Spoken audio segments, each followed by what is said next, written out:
Some of the most common questions are, what is covered and what is not covered? Are there areas in my house that wouldn't be covered? Or are there things that I could add on to my insurance policy to make sure they are covered?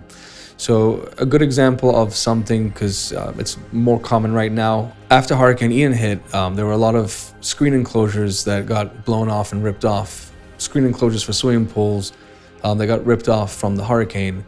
And that's, the most identifiable when you're, going through a storm. It's just mangled metal that comes, after a storm hits it, it just becomes mangled metal and screen, and your pool's damaged and it gets ripped off from your house.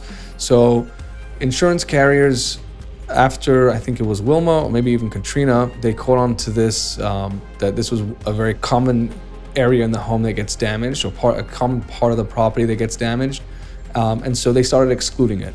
Most policies, if you have a homeowner's policy and you have a screen enclosure over your swimming pool, most policies, I'm not saying all policies, but most policies would exclude it. However, you are able to, if you speak to your agent, get an endorsement that would give you a limited amount of insurance coverage for that specific item. And that would go to as well with any area of the home that wouldn't necessarily be under an insurance policy.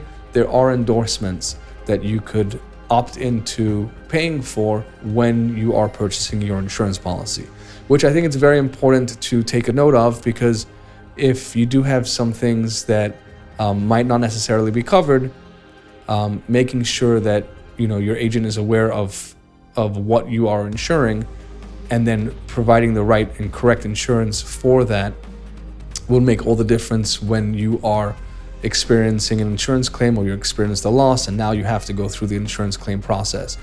You don't want to find out afterwards that, hey, you know what, for $100 a year, you could have had $20,000 of coverage on your pool enclosure, and now you're out of pocket because that option wasn't relayed over to you. So when you are shopping for insurance, make sure that you are the one explaining what you have in your home or what you have in your property. Relay that over to your agent, and then let them give you the options on how you could get those covered.